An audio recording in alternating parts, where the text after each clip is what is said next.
We want you to then be thoughtful about what you think is going on. We are interested in when you feel triggered. I'm only gonna say it one more time, and then you're gonna lose the privilege to eat dinner. Hopefully nobody gives her food and nobody steps in and gives her a lunch. If you cut one more thing in my house, I'm going to take the scissors, look at me, and I'm gonna cut its head off. We gotta do a little update here for a second. I had therapy and I got kicked out of my school. Woo! Yeah. Okay. If you're triggered by all of that, how we parented our kids, then that's probably a good chance for you to look at yourself and ask, why am I upset by how they're choosing to parent? I said I have a concern about the TikTok dances. You are not protecting them. You are introducing them to the world. So imagine you're in high school for a minute and think back and try to picture what every morning felt like. You wake up early, struggling to get out from under the warm sheets. You have all these thoughts rushing to you like chores, classes, homework, your cute crush, but you need to get ready. So you start to rise out of bed begrudgingly, still in a haze of last night's drama, brush the sleep out of your eyes, finally find your focus, and bam, there is a camera right in your face, literally inches from that fresh new pimple you haven't had a chance to get to the bathroom and clean out. You know the one. Now, the camera follows you up and out of your bedroom, into the hall, refusing to leave you alone. By the time you manage to get your clothes on and come down to the kitchen for breakfast, you've had to ward off several forced interviews and interrogations facing down a camera lens. But the nightmare doesn't end when you're out the door and on your way to school. No, everyone at school sees what you have to deal with because those videos of you were posted online. Even if your classmates don't see you getting dropped off, they know. They can go on YouTube and watch every single second of your life whenever they want, wherever they want, and they can share it with whoever they want without you knowing. You have no secrets. You have no privacy. You might not even have any friends because every day of your life is recorded, monitored, and posted to a massive family vlogging channel for millions to watch. And there is absolutely nothing you can do to stop it because the person who's filming you every single day is your mother. And these videos are the only thing bringing in money to your family, and it's what you live off of because you are the product. And this is what we know.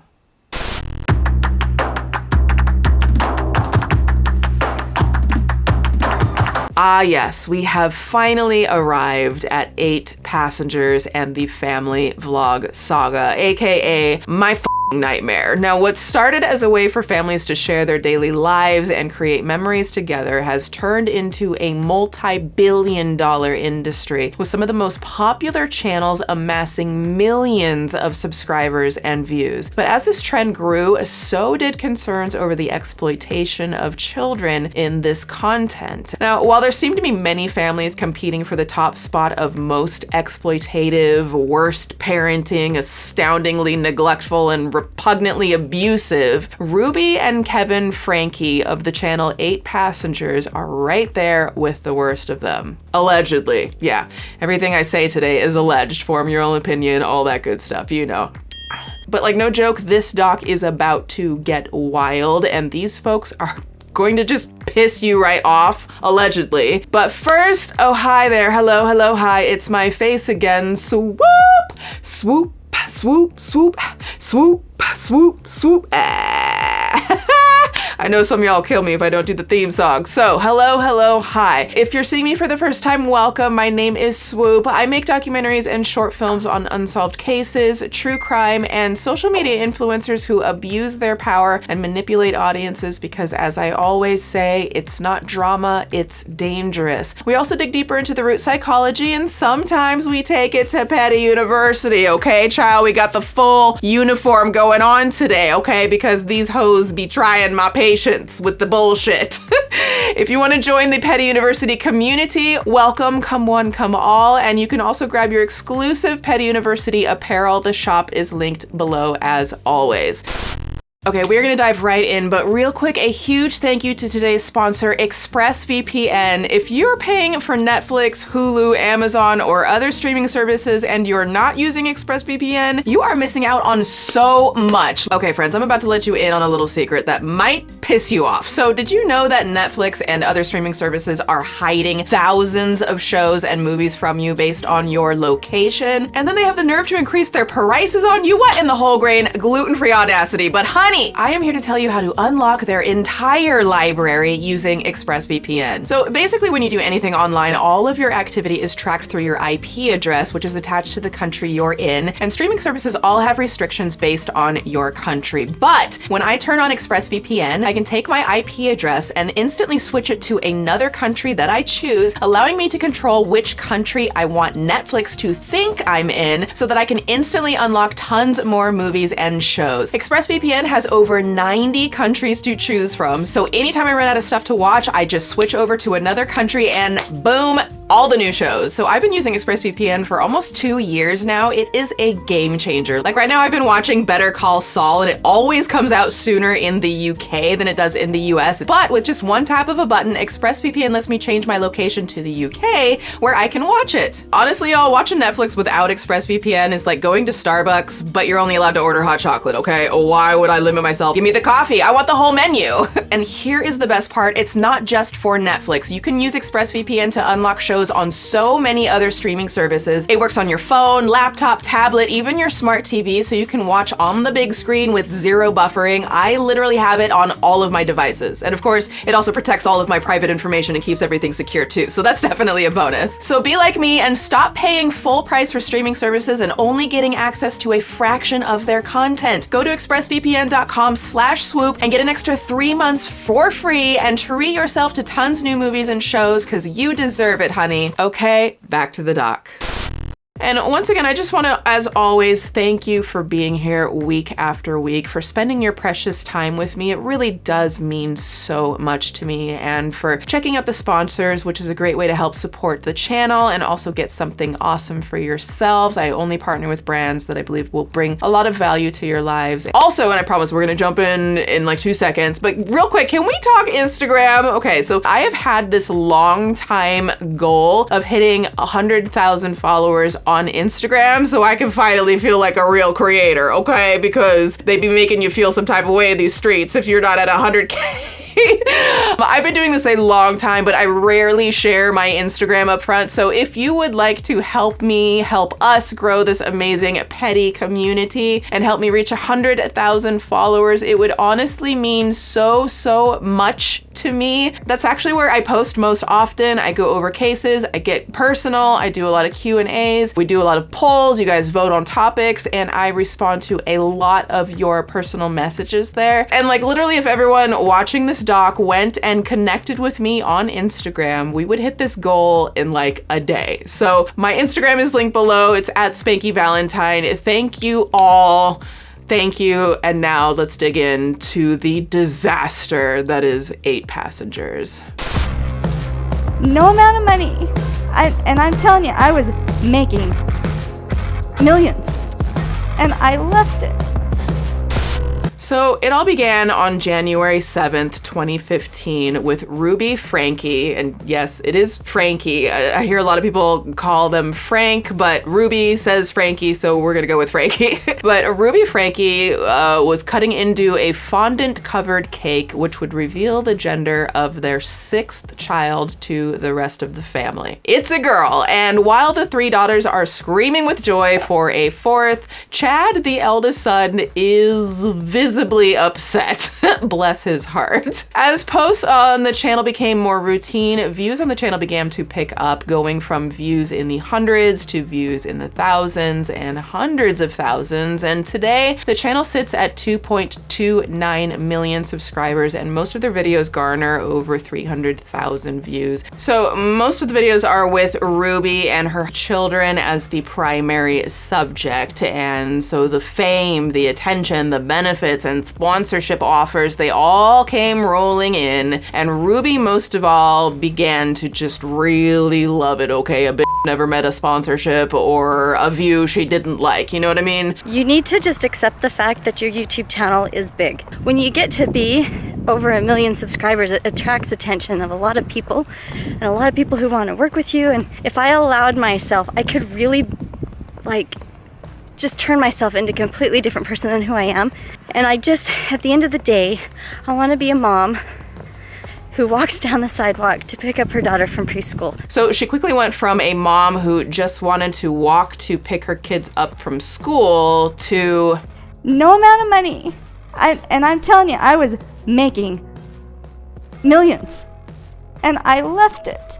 And the content wasn't just Ruby walking her kids to and from school. She started realizing that the views went up when the vlogs included strange punishments, extreme reactions, always excused by vague allusions to inappropriate behavior that somehow justified it. Professor Petty's going to be out in full force in a lot of this. Okay, I have a lot of opinions about this family thing. But in 2020, a series of events that Ruby filmed for her vlog started going viral outside of her audience, and Ruby's unconventional, we'll call it, parenting came into public focus, and the public was skeptical, to say the least.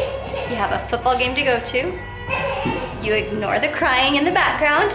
If you're new to these kinds of channels, family vlog channels, they film their personal lives, their home lives, and sometimes their most intimate moments and share them online. That is, the selling point, kind of lifting the veil of their life for others to see, exchanging their privacy for compensation and potentially, hopefully, fame. Children, as we will see, they can't consent to any of this. Now, it's strange then how you can, pick practically any video on the 8 Passengers channel and find something that just seems off. Ruby and Kevin used Chad for more views.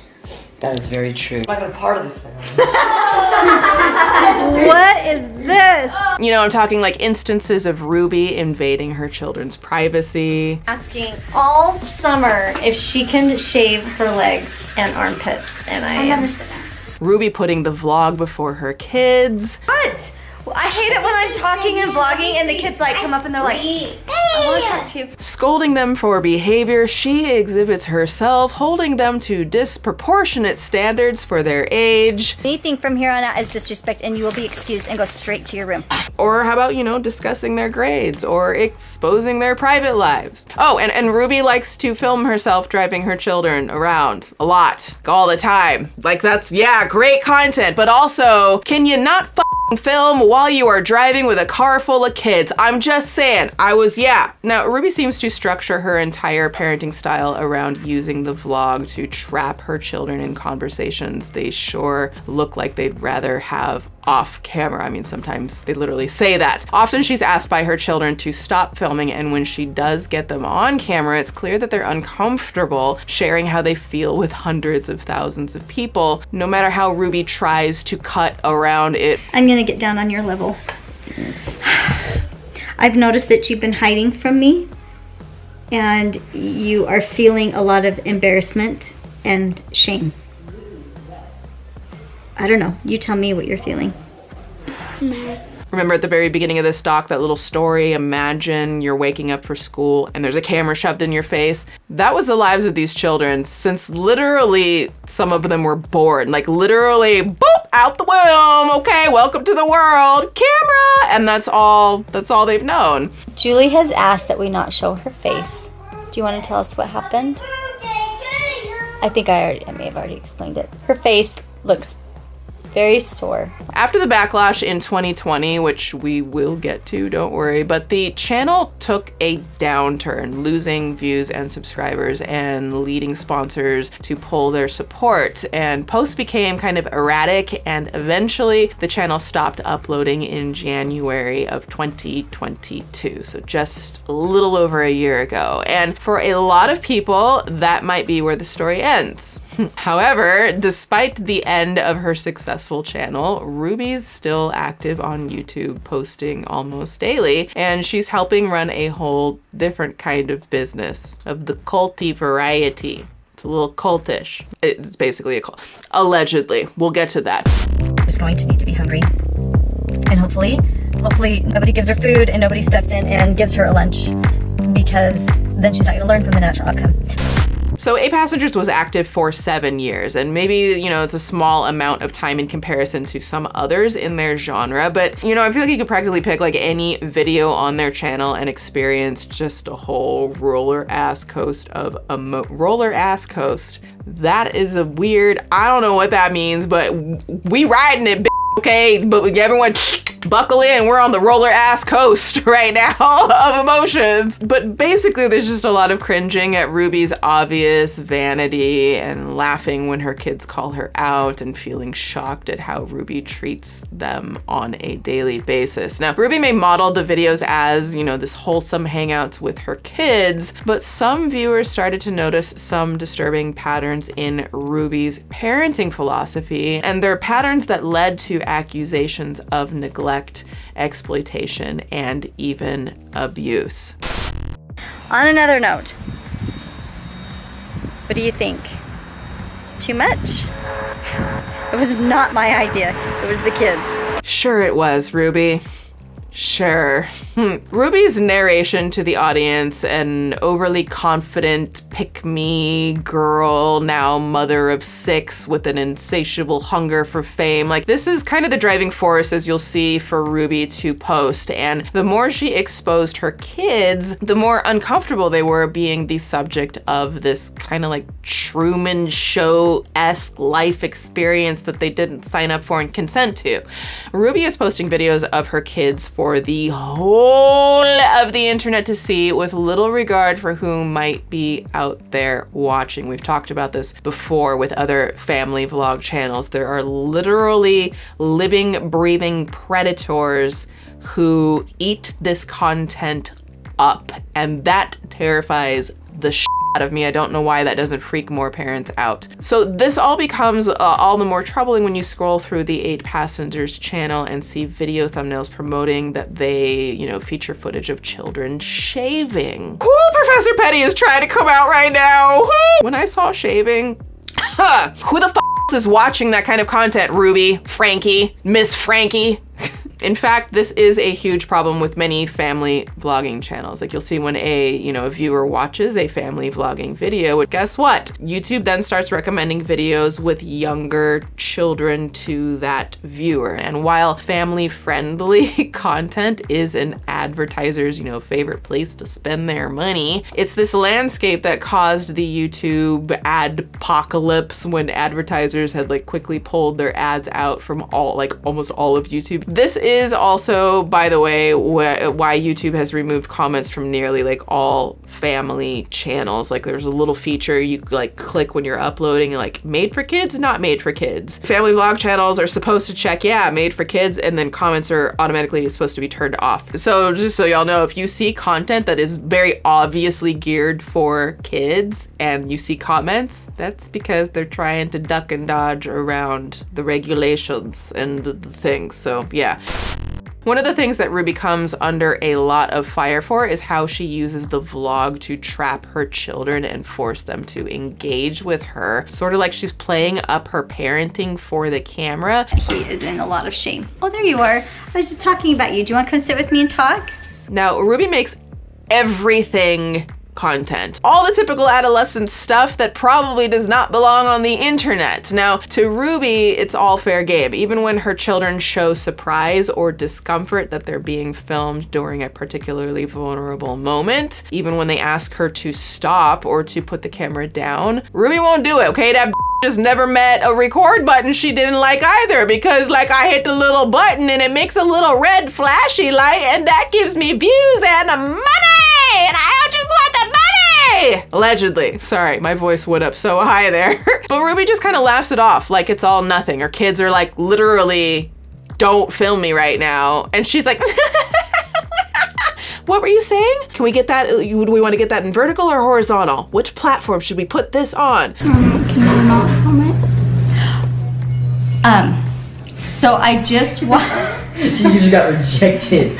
Of course there's no way they cannot not film it. If they did not film it, how are they supposed to make money and pay for your schooling, kid? Now, the kids are asking for a moment of privacy to talk with their mother, and she just won't give it. She has to film their talk, because it's her content. And you know, even punishments, it seems, can be profitable for YouTube if she films it in just the right way.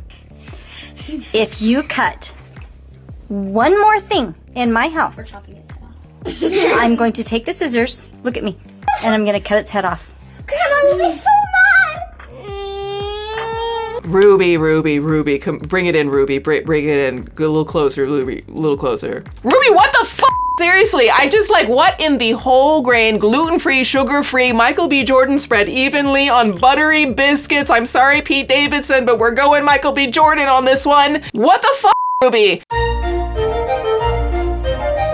I know that she thinks this whole eye for an eye thing is good parenting, but threatening to literally, I can't even say the word here, remove the head of your child's beloved toy by ways of significant violence? Nah, bitch. Bad, Ruby, no. Have several seats. Ruby, I have fresh, wet cement sitting in the back now. I'm gonna pave a bench. I'm gonna ask you to have a seat, and then you're just gonna be permanently cemented down there for a while so you can think about what the doing. With peace and love, of course.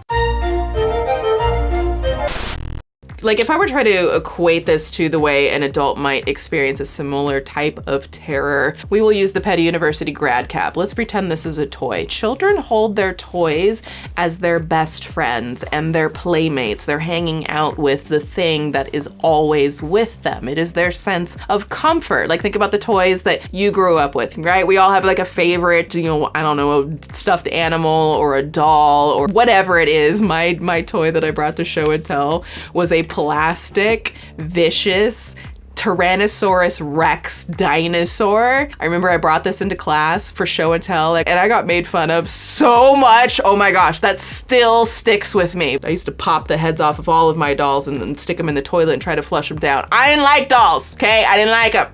If you think about it, these toys are comfort to kids. And this is very similar to the way that you and I might feel as, you know, adults, where we're caring for a pet, like my kitties, or, you know, you may have a puppy or something. So what Ruby did here would be a similar equivalency to a child's brain. Like, if you forget to take out the trash one more time, or if you don't turn off the lights in the bedroom when you're not in there one more time, I'm gonna cut the head off of your puppy. That's how a child's brain is going to interpret this. Then, of course, on top of all of it, she films it for the world to see this trauma unfolding. If you cut one more thing in my house, I'm going to take the scissors, look at me, and I'm gonna cut its head off. Grandma will be so mad.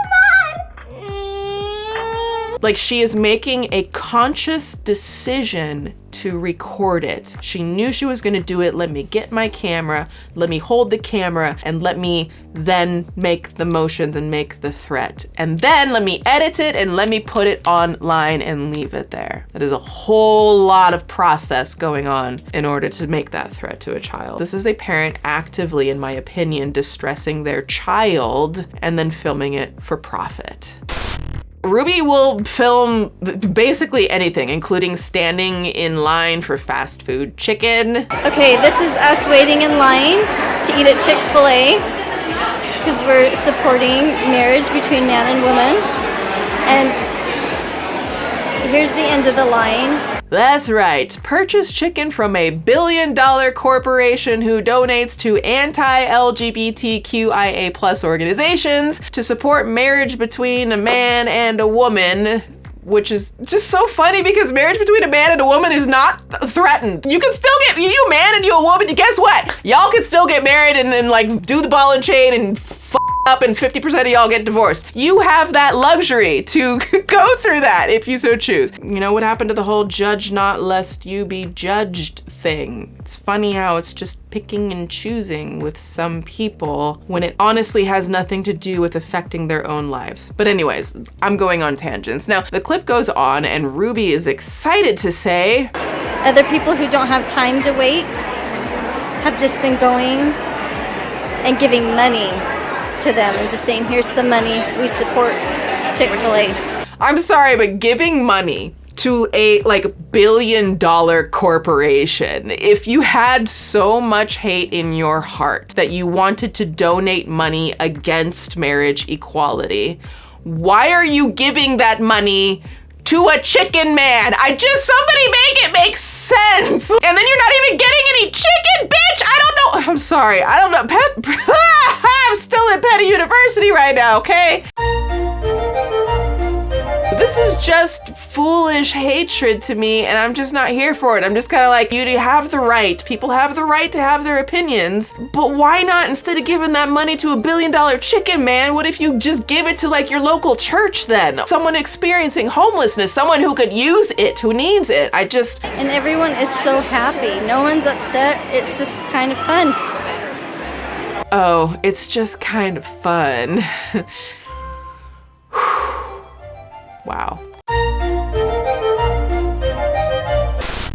Now, since we're talking about the early days of the channel, let's talk about Eve. Now, one of the enticing parts of this story is a video Ruby posted where she talks about Eve's kindergarten teacher having called her because Eve, child who was, 6 at the time, forgot her lunch at home and was hungry in class. Now, seems like an easy fix, just bring your daughter some lunch. But Ruby, well, she has a different approach. She'd rather record part of her vlog in her car, explaining how it's Eve's responsibility to make sure she has food and that she wasn't going to drive to take Eve's lunch to her. Just got a text message from Eve's teacher, and she said that Eve did not pack a lunch today, and can I bring a lunch over to the school? This happens quite often when you're raising children, because I know that her teacher is uncomfortable with her being hungry and not having a lunch, and it would ease her discomfort if I came to the school with a lunch. But I responded and just said, Eve is responsible for making her lunches in the morning, and she actually told me she did pack a lunch. So the natural outcome is she's just going to need to be hungry. Eve, who is her 6-year-old daughter in kindergarten. Ruby is holding her to a level of responsibility that most adults would never adhere to. Ruby is unwilling to go out of her way to provide food for her daughter and is bragging about it online. Again, mom of the year over here. And again, she frames it as good punishment. And hopefully nobody gives her food and nobody steps in and gives her a lunch, because then she's not going to learn from the natural outcome. My hope is that she'll be hungry and come home and go, oh man, that was really painful being hungry all day. Whew, thank the Lord in heaven that Ruby is there to protect Eve from ideas like it's okay to help one another in a time of need. Hopefully nobody gives her food and nobody steps in and gives her a lunch. I need to address the obvious here, in that childhood hunger is a massive, pervasive problem, not just in this country, but globally. It's one of the biggest issues that we have on the planet, and humanitarian efforts have been fighting since the dawn of time to try to get on top of this. So if you're in a position where you have the privilege to be able to easily feed your child, you should feed your child. We also know that one of the telltale signs of child neglect is withholding food from the kid. I think it is disgusting to weaponize hunger against your 6-year-old child, who is a 6-year-old child. Maybe give her positive reinforcement, like stickers. My younger family members love stickers, so give her some stickers when she comes home from school because she remembered to pack her lunch. Good positive reinforcement versus weaponizing hunger. I would imagine that might be a better way to go. Real quick, we have an incredible sponsor, HelloFresh, who I am so stoked to partner with again. I just love HelloFresh so much. So I don't know about y'all, but I suck at cooking. Okay, that's a lie. A bitch can't cook. Okay, there, I said it. But aside from that, I just don't have time for doing everything, like going to the grocery store, meal prepping, even the stress of planning the meals, all of it. So then I get stuck in these food ruts where I only eat the same couple of things and like, oh my gosh, just like, blah. Do you know what I mean? Which is why HelloFresh is a game changer, and I've been using their service for like 2 years now. So HelloFresh is the best meal kit that delivers absolutely delicious foods, step-by-step recipes made with fresh, wholesome ingredients that are ready to go. There are no lines, no hassle, just great tasting meals delivered right to your door that you can whip up and enjoy in the comfort of your home. HelloFresh has 40 weekly recipes to choose from for all meal occasions, lifestyles, and preferences. You can customize select meals by swapping proteins or sides, or even adding protein to a veggie dish, making it easy to eat exactly what you love. And now now you can even upgrade for organic chicken or like organic ground beef on select meals. And the food is seriously so delicious. Like I just cooked the most amazing sweet chili pork and cabbage crispy stir fry one night, and these mouth-watering beef and cheese tostadas with like tomato salsa and creme. What? I cooked that, okay? Me, chef boy, you better get her out of the kitchen. Me. And listen, y'all, with the cost of groceries going way up, now is the perfect time to get started with HelloFresh, which is cheaper than grocery shopping and up to 70% less expensive than dining at a restaurant. So if you're like me and you want the joy of not having to think about your meals and skipping the grocery store, go to HelloFresh.com and use code SWOOP60 for 60% off plus free shipping. That is such a great deal. So go to HelloFresh.com and use code SWOOP60 for 60% off plus free shipping and treat yourself, honey. You deserve it. Okay, back to the doc. Now, things had been ramping up and the spotlight on Ruby's crap parenting was heating up, but the video that really kind of ended the 8 passengers was the now deleted video titled, "What We Haven't Told You." Now, their eldest son, Chad, had been acting up, seemingly because his mom was filming him all the time. Update here for a second. We got I had therapy and I got kicked out of my school. Woo! Yeah. Okay. Everybody's asking if you still have your phone taken away for the summer. Yep, I do. Yes. Sadly. And It's not her fault, it's mine. when will you learn, Chad? Your actions have consequences. A lot of you guys say, oh, you shouldn't get mad at him for bad grades. They try their hardest. You, on I the did other not hand, try my hardest. don't know that he Cheated on a tried test. his... Ruby kept taking away electronics from their kids, and Chad talks about Ruby locking up all of their electronics for the entire summer. I am not willing to manage the iPads for you. If your kids are not willing to manage their iPads or their phones or any electronic device, if they're not willing to manage it appropriately, it is the parent's job to make sure they're being managed. And so that would fall onto me, and I am not willing to take the time to manage all of the electronics. So for the entire summer, there will be no iPads in the house. That was already gonna happen. No, I'm not done. Okay, so I don't know what manage the iPads means, but you did just say it should be the parent's responsibility, and then you said you're not willing to do it.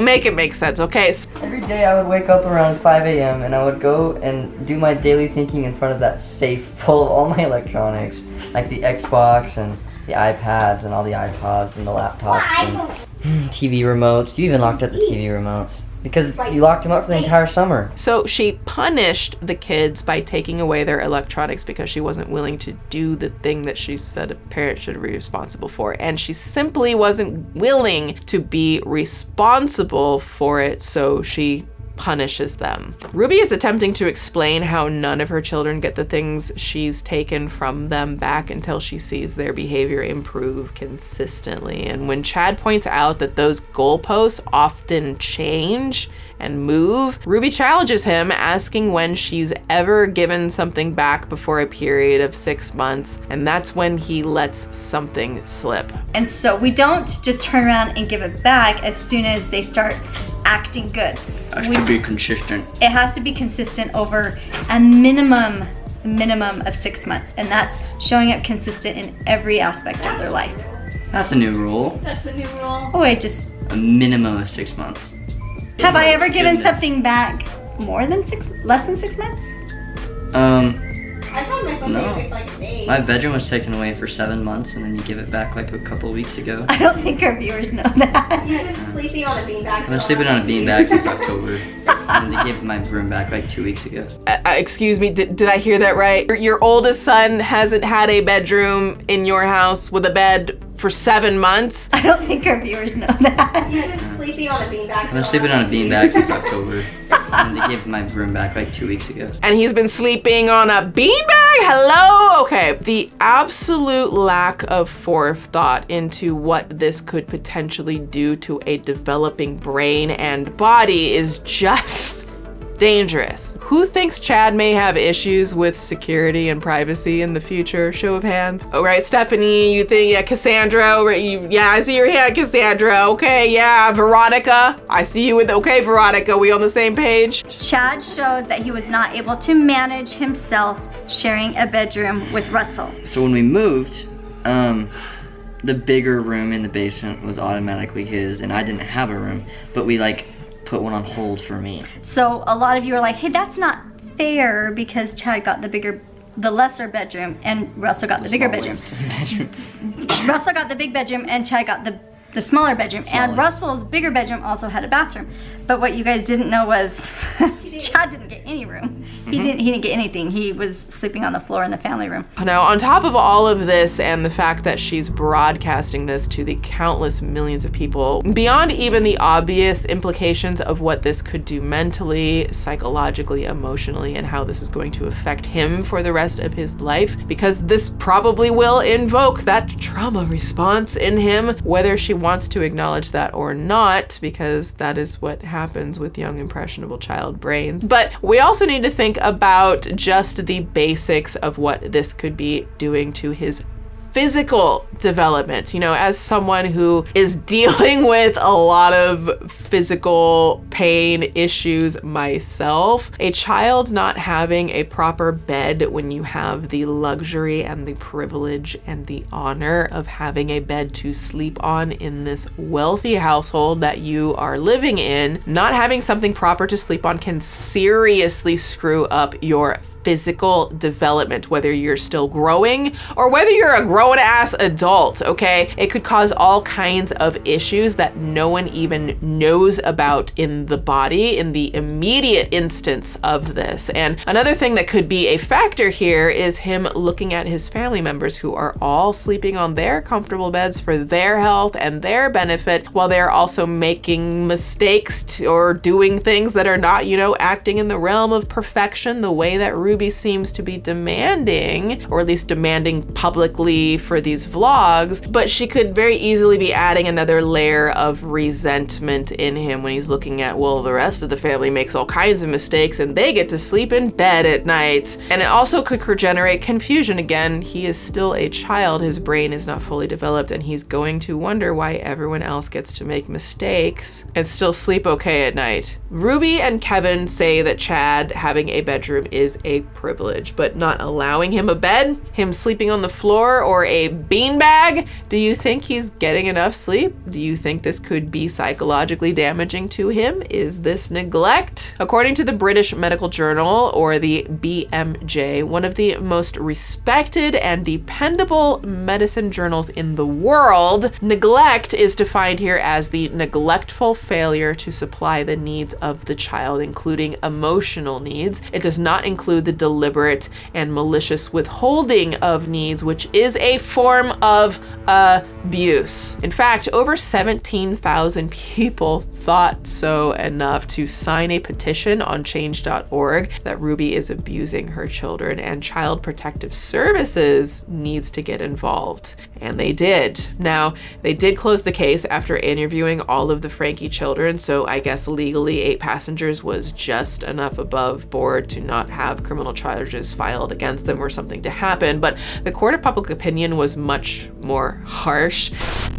Now, the revelation that Chad had endured a punishment that long and that strict in this house of luxury, and that it had gone completely unmentioned on the channel, when Ruby seems to revel in filming her disciplinary actions, made it obvious that Ruby knew this was too far. It was just too far, period. Like, it's funny how Ruby gets to just pick and choose what gets added to the vlog, and I'm sure the kids wish they had that privilege as well. This is kind of the moment when the channel begins to just burn a fiery doom. Oh wait, I forgot. Chad also casually mentions that he has no friends. And now I have no friends. You can play with friends. No, like I don't have friends. I don't have friends either. I literally like told my friends I'm not hanging out with them anymore. Because They say some pretty messed up stuff. So, summer goal, become the best athlete I possibly can. How do you feel about not having any friends? Sucks, but I don't feel safe or accepted in any friend groups, so. That's really vulnerable of you to say that on camera. Why doesn't he feel accepted by any group of friends, Ruby? Because you film everything about him, Ruby, and his privacy is non-existent, Ruby. How many friends would want to come around when they know they're gonna have no privacy and be splashed around for millions of people? How many friends' parents would be okay with that, Ruby. He's spoken about being made fun of at school because of the things that you've posted on YouTube, Ruby, and other kids don't want their own childhoods to be put in jeopardy by your lens, so they stay away from your children for their own sake, which I can't blame them, and it's heartbreaking to think about for these kids. What appears to be the lack of care for her children and their futures in exchange for fame and brand deals is, I think it's abusive. Oh wait, hold on, wait. All the kids don't have any friends. Mad. Because I really won't get anything this summer. I won't be able to go anywhere. No, I don't have any friends. No iPads, no TV, nothing. But you know, we learn even more because in the clip, Ruby says that Chad has just gotten back from someplace after being sent away from repeated irresponsible behavior. Chad came home from Anasazi and Russell was like, I want to try dunking the basketball, and I lifted him up on the rim. And left him there for a solid 3 minutes, and he was just hanging on there. Do you think it's funny? Because and then I walk out. If you think it's funny, then that was 7 months ago. Maybe you need longer without a bedroom. Okay, hold on. Okay, what in the Jackson Galaxy Cat Whisperer is Anasazi? Well, you know it's a serious video when it's me sitting down and talking. But if it's the two of us sitting down and talking, it's like Even more serious. really serious. We decided it was best to clue you guys in on what's been going on a little bit with Chad. Oh yes, what is going on with Chad?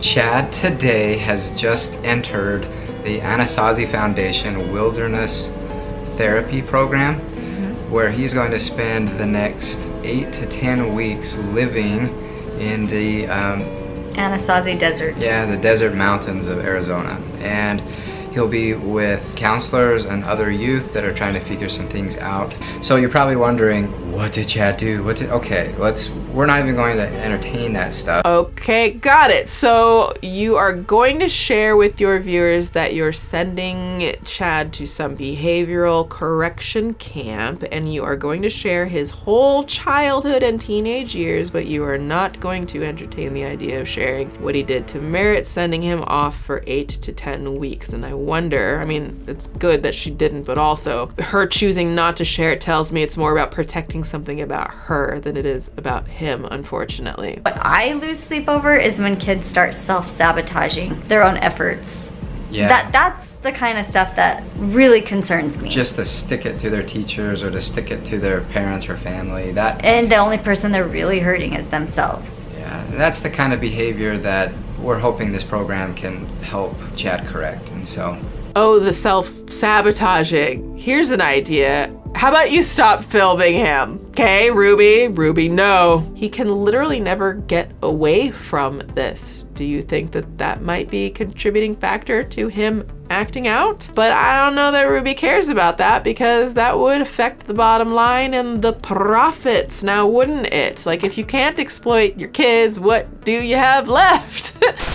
So again, what exactly is Anasazi? Now, Anasazi is just one of many organizations operating in deserts like Utah and Arizona as a healthcare center for troubled youths. Now, there are so many of these camps that it's being called the troubled teen industry. In fact, try to take a broad approach to the world, because some of what these places consider troubled, you or I might consider completely freaking normal and maybe actually even healthy. Now, they have programs designed for children ages 13 to 17, as well as young adults who are struggling with mental health, lack of motivation, defiance, mild mood disorder, drug and alcohol experimentation, depression, internet addiction, entitlement issues, and other self-defeating behaviors. Wow, some of that checklist sounds like Ruby should go to that camp, I'm just saying. Allegedly. Also, according to their website, their adolescent program for kids aged 12 to 17 lasts a minimum of 49 days. These wilderness camps are 2-month hikes through random parts of the desert where teens are forced to survive in the wild in order for them to conquer their mental health disorders.